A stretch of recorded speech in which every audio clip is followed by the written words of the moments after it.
Sejam bem-vindos a mais um Caras Bem-Estar. Eu sou a Rita Contarelli, gestora aqui da TV Caras e apresentadora do Caras Bem-Estar. E hoje eu conversei com a doutora Cíntia Carvalho sobre um assunto que eu tenho certeza que é de muito interesse para vocês, que é o transplante capilar. Querem saber mais sobre o assunto? Então continuem aqui que depois da vinheta eu volto.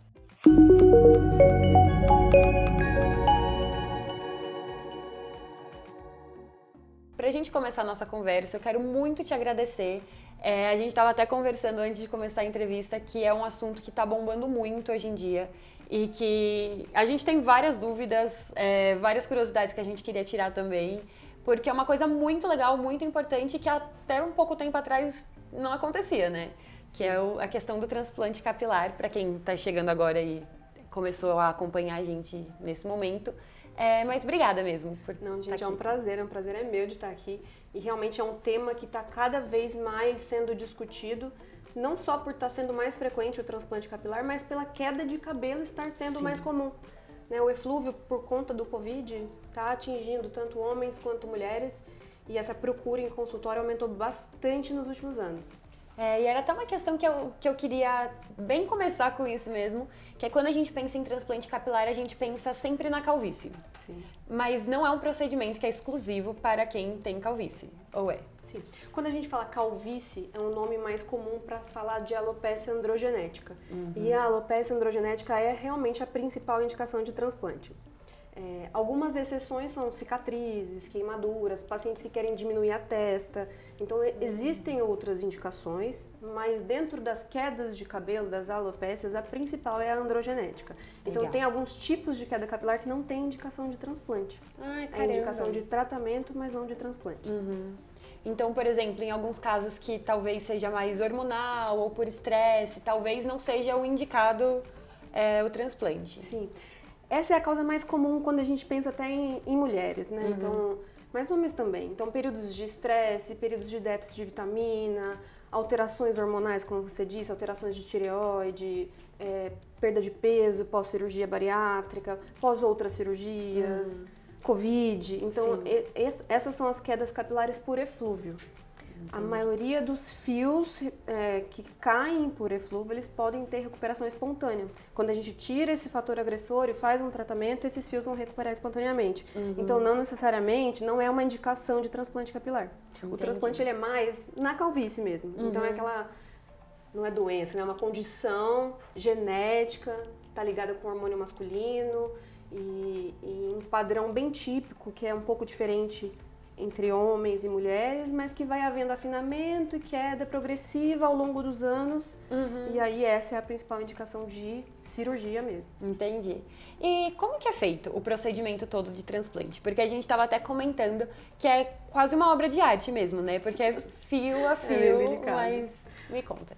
Bom, o transplante, ele basicamente é um processo mecânico de redistribuição dos fios. Então, o fio não duplica. Tem gente que acha que o fio vai duplicar. A gente vai tirar daqui, vai colocar no lugar que está faltando, mas vai nascer de novo na área doadora. E não, o fio, o transplante, ele é uma redistribuição. Então, a gente está tirando basicamente de onde está sobrando e colocando onde está faltando. Então, o processo é bem mecânico. Antigamente era aquela técnica que não sei se vocês já viram alguém que tem uma cicatriz aqui atrás na cabeça, de orelha a orelha, que não tem um aspecto muito legal e que restringe o paciente em alguns tipos de corte de cabelo. Nos últimos anos ela está caindo muito em desuso e a gente usa uma técnica que chama FUE, que a gente tira um a um, então não gera uma cicatriz visível. Então a gente vai um por um tirando folículo por folículo e depois colocando folículo por folículo. Por isso que você falou que é uma obra de arte e é um processo muito longo e delicado mesmo. E então, quando você tira desse lugar para colocar em outro lugar, o lugar que você tirou não vai nascer de novo. Não nasce mais. Por isso é importante um punch bem discreto para não machucar os folículos ao redor, para não ficar uma cicatriz grande, fazer uma distribuição bem homogênea. Então, a mesma porcentagem que você tirou em uma área, você tirar nas áreas do lado, para que não fique um aspecto de falha. Então, quando você tira de maneira homogênea, mesmo que você deixe de ter 10 mil, 12 mil, 13 mil fios naquela área, não fica aparente numa área doadora que está saudável, entendeu? Nossa, que legal. É muito legal. Um processo bem delicado, mas depois a gente pode tocar mais nesse assunto, mas como a gente tira fios que são saudáveis, fios que não têm tendência de queda, o transplante ele tem resultados Difícil falar permanente, é difícil falar que nenhum fio mais vai cair, porque claro. mesmo a área doadora tem uma tendência em algumas áreas de afinamento e queda, mas a maioria dos fios são permanentes. Você faz o transplante e aquele resultado vai durar ao longo dos anos. Nossa, isso é muito que legal. E você comentou de serem fios saudáveis, por exemplo. Há um estudo antes, a pessoa faz exames, como que é? Sim, basicamente a avaliação clínica inicial a gente tenta identificar se a alopécia é androgenética mesmo, ou se atenta um sinalzinho de que é alguma alopécia inflamatória, cicatricial, se é uma doença autoimune. Não sei se vocês já viram alopécia areata, que são umas falhinhas, geralmente circulares. Esse tipo de alopécia não tem indicação de cirurgia. Tá. Porque é um processo inflamatório, uma doença autoimune que vai estar lá destruindo o folículo, ele vai destruir o folículo transplantado também. Entendi. Então, quando a gente fala de fios saudáveis, a gente está falando de fios que não têm tendência de queda por essa parte hormonal. Então, os receptores dessa região lateral e posterior da cabeça, eles não têm essa tendência. Então, se vocês já viram pacientes muito calvos, que não tem quase nada de cabelo, eles geralmente mantêm o cabelo aqui da região lateral e posterior. Região. Então, é dessa região que a gente tira o cabelo. Então, a avaliação basicamente é para identificar se o tipo de alopécia é androgenética, e aí a gente vai avaliar a qualidade das áreas doadoras, porque não precisa ser só a cabeça, a gente pode tirar de barba, de região peitoral e colocar na cabeça do paciente. Caramba, uma coisa muito interessante. Então, a avaliação realmente é para diagnosticar e depois avaliar a qualidade dessa área doadora. E você comentou que dá para tirar de outras regiões do corpo. Isso era até uma dúvida que me veio quando eu estava pesquisando, né? Que normalmente é tirado da região da barba, do peito. Tem alguma outra região? Porque a textura dos pelos é igual ao cabelo, tá tudo bem? Como que é isso? Não é igual. Então, assim, o que eu falo para os pacientes? Porque quase todo mundo que está muito calvo começa a ficar num estado de desespero, que a gente tira de tudo quanto é lugar do corpo. Mas a maioria das regiões do corpo a gente vai ver que os pelos são muito esparsos, são pelos muito finos e são mais difíceis mesmo de fazer essa retirada. Então, a nossa primeira área doadora fora a cabeça é a barba. A barba ela é mais fácil, a extração é mais eficiente, a densidade da barba ela costuma ser maior, óbvio, tem pacientes que têm mais ou menos barba. E é um fio que, apesar dele ter menos fios por folículo, ele é um fio mais grosso. Então, ele acaba fazendo um volume. Ele é um fio diferente. Então, a gente não pode fazer... Um cirurgião bom, né? Um cirurgião que toma esse cuidado, porque eu já recebi muito paciente que tem uma areazinha feita só com pelo de barba. Caramba. Então, o cuidado é de misturar junto com os fios do cabelo bem salpicado, de uma maneira homogênea, para que esses fios diferentes se intercalem com os fios de característica normal do paciente e não fique uma coisa aparente. Porque se você faz tudo, pensa num paciente com um fiozinho bem fininho, clarinho, aí de repente você põe um pelo grosso, crespo de barba. Sim, você vai ficar muito diferente a diferente. região. Então a ideia é fazer uma coisa um pouquinho mais salpicada para ficar mais natural. E é óbvio, se a área doadora do paciente é boa, a densidade do cabelo do paciente é boa, a gente não precisa ir atrás de uma barba, que realmente é uma área doadora pior do que o cabelo. Então a gente está falando de casos de áreas doadoras um pouco mais restritas, calvícies muito extensas, e a gente entra nesse tipo de área doadora. Entendi. E a gente estava até comentando, e você falou que as mulheres têm procurado cada vez mais. E no caso das mulheres, por exemplo, que não tem uma barba, ou que não tem tanto pelo... Não dá pra comparar, né? Não, mulher a gente usa só a área doadora só capilar. do cabelo. Eu falo que até nisso a gente perde. Até nisso a gente sofre mais que os homens. A vida não é fácil pra gente. A gente tem que se provar a todo momento. Então, mulher no transplante, elas têm menos indicação de cirurgia. Por quê? Porque é uma calvície mais complexa, porque ela é mais difusa. Então, o homem, ele tende a sofrer esse afinamento nas entradas, coroa, e a mulher tende a sofrer um afinamento central, mas que é um padrão mais difuso. O que significa isso? A área doadora não é tão poupada quanto nos homens. Então, mesmo na área doadora, tem afinamento e rarefação. Então, a gente fica com uma área doadora que é pior que a dos homens, ao mesmo tempo que a calvície não é tão localizada. Então, tem menos indicação cirúrgica. Então, tem muita mulher que procura no consultório e a gente fala, seu caso não é cirúrgico, pelo menos não nesse momento, vamos fazer um tratamento nesse momento. E aí, o tratamento pode ser com medicação, pode ser com loções, pode ser injetando, tratamento injetável. Mas quando tem indicação cirúrgica, o transplante feminino ele é totalmente diferente do homem. Então, a gente não pode raspar o cabelo da mulher, é feito com cabelos longos, é uma cirurgia que o número de fios é menor que o de homem, justamente por conta dessa característica da área. Então, a programação cirúrgica, o tipo da cirurgia, ela é um pouquinho diferente na mulher do que no homem. E aí você comentou que às vezes a mulher vai no seu consultório e aí você fala, não, vamos então fazer um tratamento. Faz alguma diferença de quando a mulher procurou por isso? Por exemplo, eu tô com queda de cabelo por tantos anos. Sim. Agora um tratamento talvez não adiante mais, é melhor fazer o procedimento. Tem alguma coisa assim? Sim. Em todos os tipos de queda capilar, se você começa no início, a chance de você manter mais cabelos é maior. Então, em alguns casos, por exemplo, nas alopécias cicatriciais, isso é mais importante ainda, porque é um tipo de alopécia que é irreversível. Agora, na alopecia androgenética, se você atinge um fio que ele tá fino, miniaturizado, mas ele ainda tá ali, a gente consegue recuperar esse cabelo. A partir do momento que ele caiu, já perdeu a chance. Então, naquele cabelo, você já diminuiu o seu pool, o seu número de cabelos totais. Mas sempre é a hora de começar, porque é um processo contínuo. Então, já perdeu uma quantidade, mas se você não começar agora, você vai perder mais. Sim. Então, a todo momento é a hora de começar. Sim. Aí, de novo, a importância de, se notou alguma coisa acontecendo, tem que procurar um especialista para seguir, independente de qual for o tratamento, o mais rápido possível, né? Exatamente, é isso aí. E você tinha comentado que vocês usam a técnica FUE. E eu li também que existe a FUT. É a que eu falei que primeiro. É a que tem a cicatriz. Exatamente. A FUT, ela faz uma retirada de um pedaço de pele mesmo. Então, você faz um corte, retira um fuso de pele. Aí, nesse fuso de pele, vão conter as unidades foliculares que são... fora do corpo, elas são divididas. Então, você leva esse pedacinho de pele para o microscópio, divide ali nos folículos. Antigamente, eu acho que é mais um detalhe de equipe, né? Então, se a sua equipe não é tão boa, eles acabam levando mais do que um folículo junto, e aí levam 5, 6, 7 folículos, e aí fica aquele aspecto de tufinho, de cabelo de boneca, que é o que você via muito nas cirurgias antigas. Uma cicatrizona de orelha a orelha e vários tufinhos, aquele aspecto artificial de pós-operatório. Então, isso é uma coisa que acontece mais na técnica FUT, óbvio que não em todos, então depende muito da delicadeza e da qualidade da equipe, mas é uma coisa que a gente não vê na FUE, porque a gente tira já o folículo pronto, um a um. E uma coisa que eu fiquei pensando muito é que, assim, qualquer coisa que mexe no cabelo, por exemplo, a gente vai fazer luzes, e aí eles fazem vários nós no cabelo, pra desembaraçar dói. O transplante, ele dói depois? Fica muito dolorido? Olha, dor é uma coisa extremamente individual. Sim, é verdade. É impressionante como é subjetivo e como é diferente entre as pessoas. Então, eu tenho alguns pacientes que falam assim, nossa, doutora, é muito tranquilo, não inchou, não doeu, não tomei nem de pirona. Foi ótimo. Caramba! E tem paciente que já fala, nossa, nos primeiros 10 dias, à noite, foi complicado. Então, é bem individual. Eu diria assim, que a maioria dos pacientes sente dor sim. Geralmente, essa dor é mais na área doadora.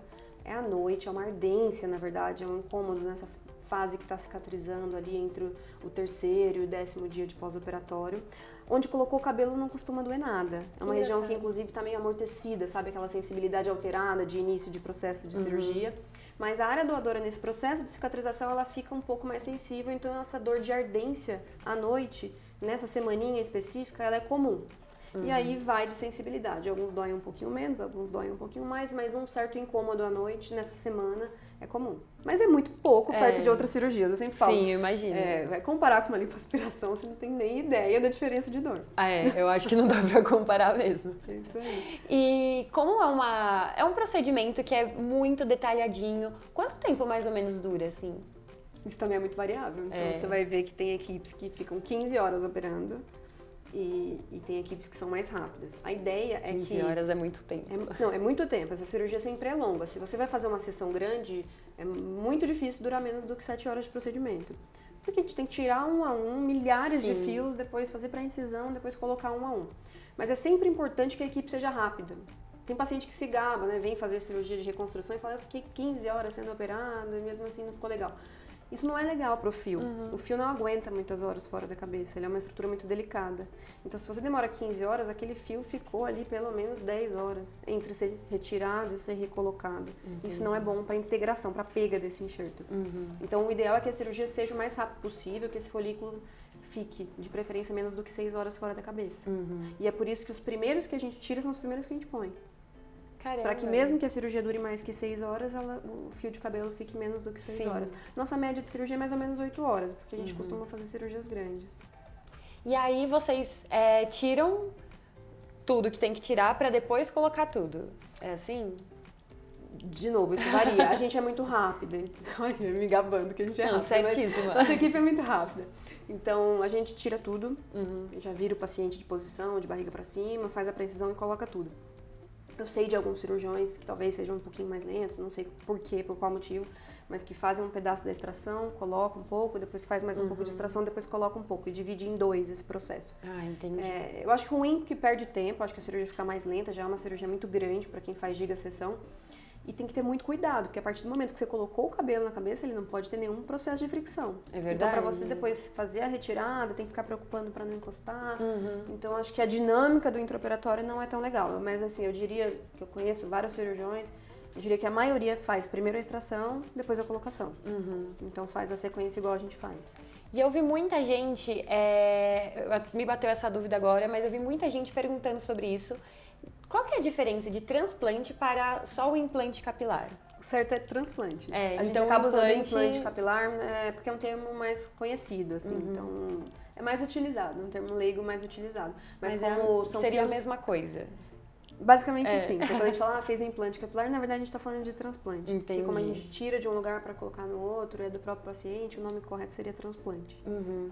E agora há pouquinho você comentou, a gente estava comentando, né, se ficava dolorido ou não, e deve ficar meio inchado, com certeza.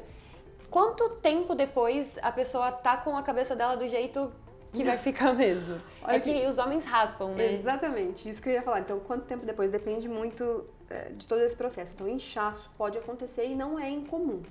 Normalmente, esse inchaço, o pico dele é com 48 horas e a resolução é por volta do 5º dia. Então, entre o 2º e o 5º dia, o paciente pode ficar inchado mesmo. O rosto um pouco inchado, às vezes a pálpebra. E é comum o inchaço acontecer. E aí o inchaço se resolve, a área doadora já fica toda cicatrizada, o paciente começa a formar um pouco de casquinha, por volta do 10º dia essas casquinhas já vão ficando bem limpas, e aí é uma fase um pouco mais próximo da normalidade. Só que esses fios vão cair, os fios transplantados. Ah, entendi. Eu falo que assim, deve assustar, né? É uma mudinha que ficou ali dentro da pele. Aí tem um tempo depois dela crescer para sair de novo, digamos assim. Então, como esse cabelo vai crescer e o cabelo do paciente está raspado, até ele voltar ao normal, digamos assim, que é o que você me perguntou, é até o cabelo dele crescer de novo. Então, 2 meses, talvez, estaria igual estava antes. Mas é pouco tempo. Mas com 2 semanas tá bem bonitinho, é um aspecto bem legal. Já não tem vermelhidão, já não tem cicatriz visível, já não tem inchaço, já não tem casquinha. É uma fase bem bonita. Que legal. E, na verdade, 2 meses é super nada, né? Na verdade, comparado com que a pessoa ficou querendo fazer o procedimento, 2 meses... Eu acho isso também, mas tem paciente que quase morre quando a gente imagino. Tem que raspar o cabelo. Existe a técnica de FUE sem raspar cabelo, que é o FUE shaving, que a gente faz com fio mais longo. Mas, assim, quase não tem cirurgião que queira fazer, porque ela é muito longa, ela é muito chata, o número de folículos que a gente consegue obter é muito menor. Então, acaba que fica muito restrita para poucos pacientes que não podem raspar de jeito nenhum, que não se incomodam, que a sessão vai ser bem menor por conta disso. E aí acaba indicando isso. Não é a maioria dos meus pacientes, a maioria quer... Eles me procuram justamente porque a gente faz transplantes grandes. E o one-shaving quase que impossibilita isso. Caramba. Que seria no meio do cabelo comprido, você ficar lá um por um fazendo a retirada, no meio do fio longo. Então, que seria o que uma mulher faria, por exemplo? A gente pode fazer na mulher FUE unshaving, raspagem só da área doadora, então que vai ficar coberta pelo cabelo em cima, longo, ou a gente pode fazer a FUT. Então, mulher te permite fazer as 3 técnicas. O que eu não posso é raspar o cabelo todo. Que é raspar a área receptora, raspar a lateral do cabelo. Mas aí vocês não podem raspar porque isso vai prejudicar ou é por uma questão estética? É estética. Não dá pra raspar o cabelo da mulher inteira. Eu também já teve mulher que estava muito desesperada com a calvície, já de anos, já usava lace. E falou, se isso for me dar mais folículo, pode raspar tudo. Mas eu nunca faria isso, porque eu acho que foi muito na hora do desespero. Então, em mulher, a gente não pode raspar por estética, mas raspando só a área doadora, fica aqui escondido no cabelo e ela não vai aparecer essa área doadora. Que legal. E, doutora, eu separei também alguns mitos e verdades pra gente conversar um pouquinho.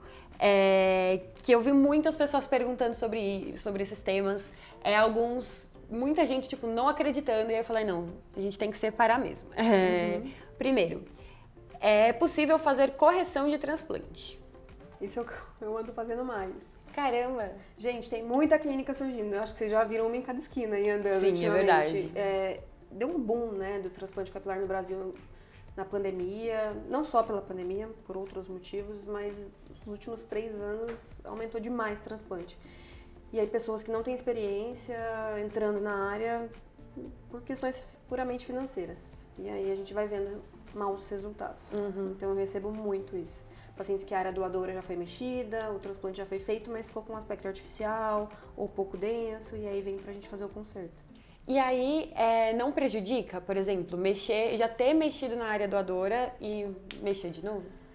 Prejudica por vários pontos. Então, primeiro que a área doadora, lembra que eu te disse que onde eu tiro não nasce mais? Sim. Então, o puldo que eu tenho para tirar já está prejudicado.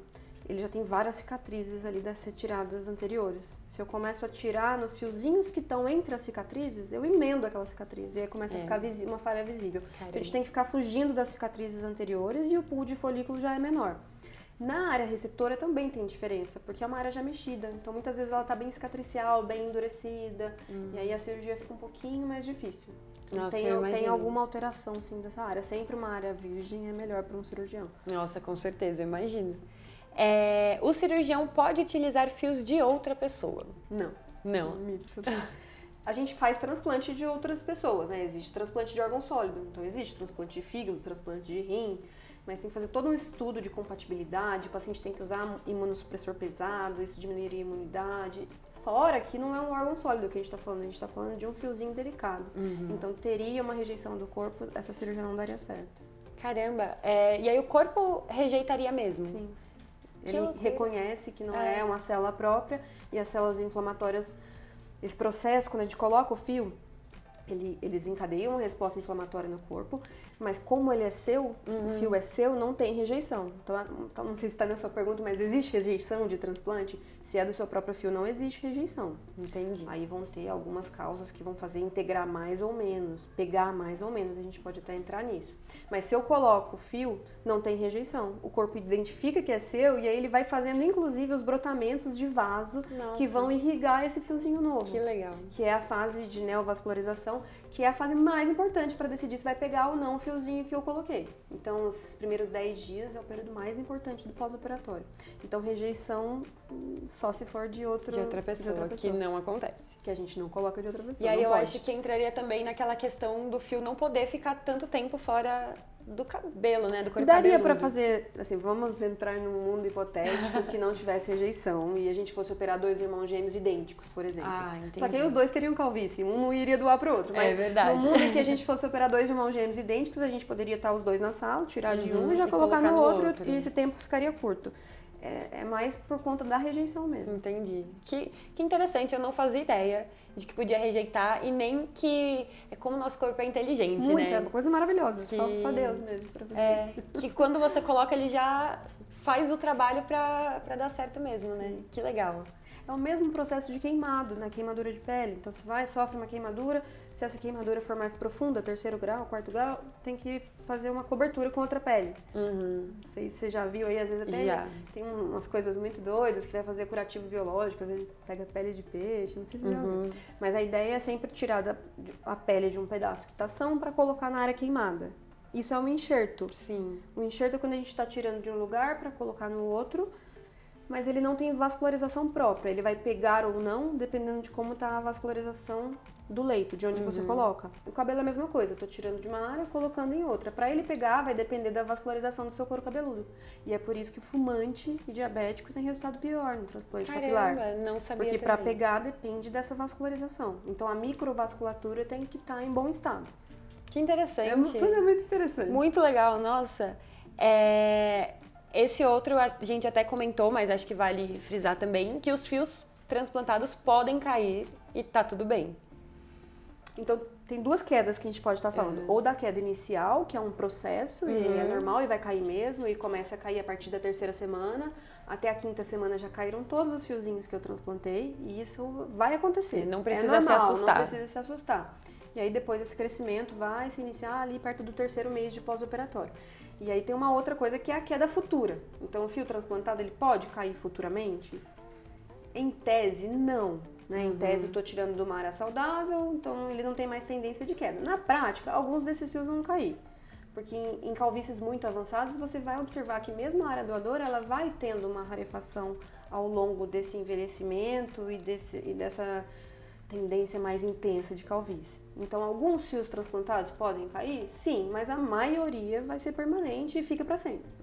Legal. Já aconteceu, é que me veio na cabeça, de um paciente ficar só com os transplantados e os outros todos caírem? Já, isso é muito comum para pacientes que têm tendência de calvície grau 6 ou 7, que são aqueles pacientes que aqui tudo em cima é liso, só tem cabelo aqui dos lados. Sim. Então, às vezes, fez uma FUT lá quando tinha 25 anos de idade, aí a calvície seguiu evoluindo, seguiu acontecendo, aí ficou lá os cabelinhos transplantados e o cabelo dele mesmo só nas laterais, na região posterior. Então, isso pode acontecer.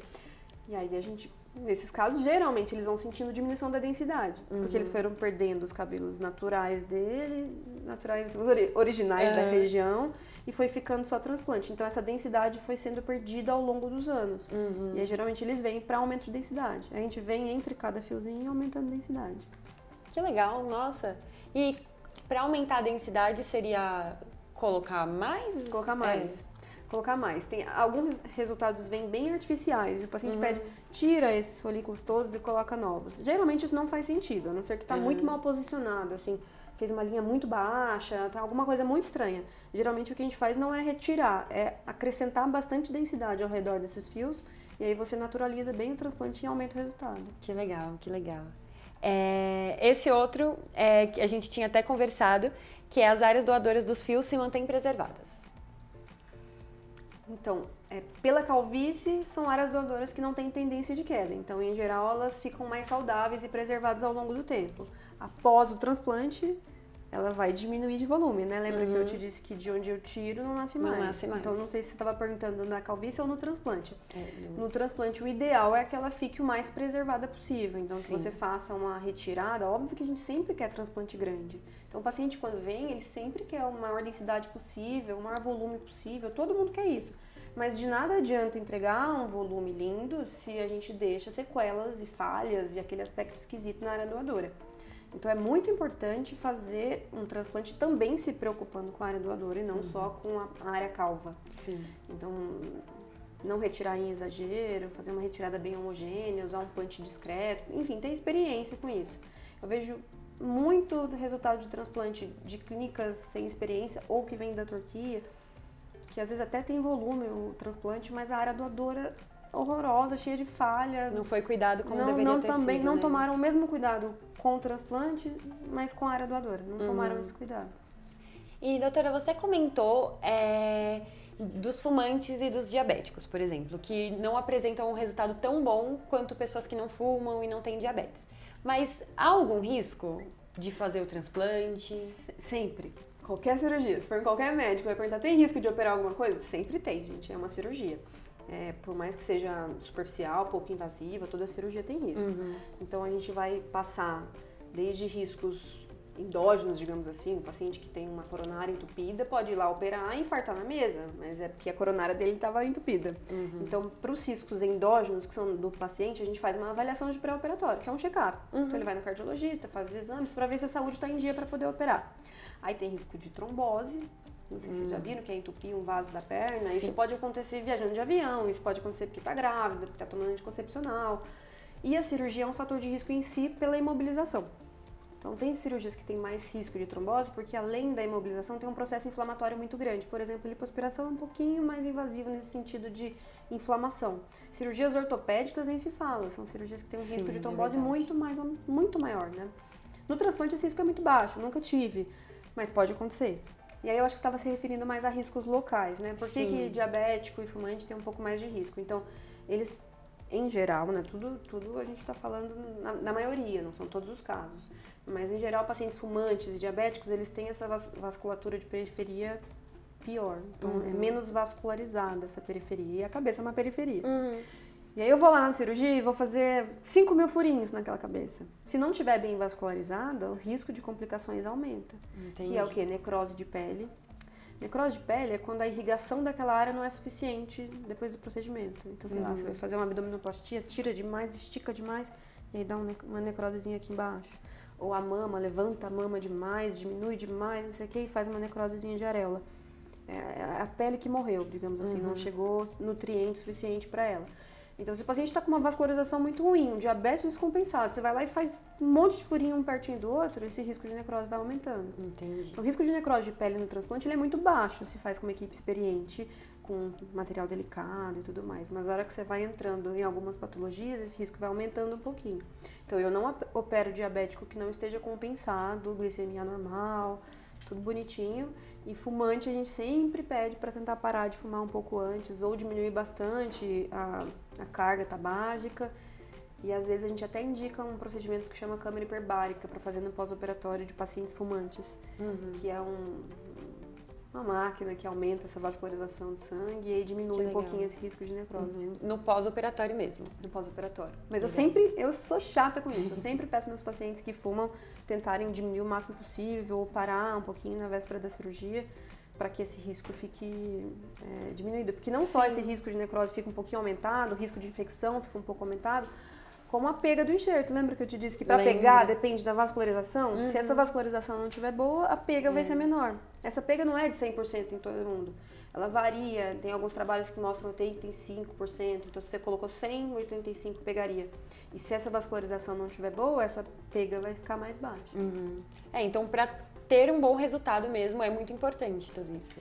Para ter um bom resultado, você precisa escolher uma equipe boa, fazer um tempo cirúrgico curto, ter um cuidado extremo com os folículos, seguir todas as recomendações de pós-operatório, principalmente no quesito fricção. Se a gente faz fricção desse fio no período que está irrigando, fazendo aqueles vasos para irrigarem o enxerto novo, interrompe o processo. Caramba! E aí não pega. Então, fazer as recomendações de pós-operatório, tá com a saúde em dia, isso tudo é importante para ter um resultado bom. E aí, só pra gente fechar, eu queria saber um pouco de valor. Eu sei que cada valor vai ser muito diferente, para pessoa, para caso, para caso, mas uma média, assim, para o público de casa saber. Varia muito. E a gente pode entrar nisso, porque vai variar se a clínica opera num ambiente correto, se opera em ambiente hospitalar, porque o valor da cirurgia do hospital é caríssimo. Se opera com médico anestesista ou opera numa clínica sem nenhum médico anestesista, se a equipe é grande, então varia muito. Mas eu diria que pro Brasil, entre 12 e 50. O valor de uma cirurgia. Então, 12 mil, eu já falei muito nisso nos meus vídeos no Instagram. Então, 12 mil, eu digo que não cobra nem meu custo de anestesista ou hospital e material. Quanto mais cobrar a equipe. E mais imposto e tudo mais. Mas existem clínicas que fazem na própria clínica, fora do ambiente hospitalar, sem médico anestesista, com equipe bem restrita e que conseguem chegar nesse preço. E aí, assim, quanto mais bem-sucedidos os resultados e mais famoso o cirurgião fica, mais vai subindo. Tem alguns cirurgiões que cobram mais de 50. Mas eu diria que, assim, de 12 a 50, cobre 99% dos cirurgiões no Brasil. Sim, é que entra naquela questão do barato sai caro, né? De novo, eu acho que vai até além do resultado, mas da própria saúde do paciente mesmo. Então... Exatamente isso. Não é só um resultado que não deu tão bem. Sim. É uma área doadora que foi perdida. O cabelo que foi retirado e não pegou, perdeu. Ele não tem mais aquilo na área doadora. Uma área doadora mexida, já cheia de cicatriz, às vezes uma pele já mais endurecida, o valor financeiro que ele perdeu, a frustração que ele teve, porque é muito ruim você colocar uma expectativa de resultado e ter um resultado que você fala, cara, com a calvície eu tava melhor. Tava melhor antes. É verdade. Então, a frustração e a segurança, que é o que você falou. Sim. Que muitas vezes o paciente pode ter, é raro, mas pode ter uma arritmia, um asmático tem um broncoespasmo, tem alguma intercorrência e tá fora de um hospital, sem carrinho de emergência, sem anestesista, sem ambulância. Então, é colocar a saúde em risco. A saúde não tem preço, né? Concordo 100%. E, doutora, eu queria te agradecer de novo mesmo. Imagina, foi um prazer, eu que agradeço. Eu adorei a nossa conversa. Pra mim, foi muito, muito, muito gostoso mesmo, porque eu mesma aprendi muitas coisas que eu não fazia ideia. Que bom. E tenho certeza que o nosso público de casa também. Então, muito obrigada. Por nada, foi um prazer. Obrigada a vocês. O prazer foi meu. Tchau, tchau. Gente, a gente vai ficando por aqui, mas até a próxima. Tchau.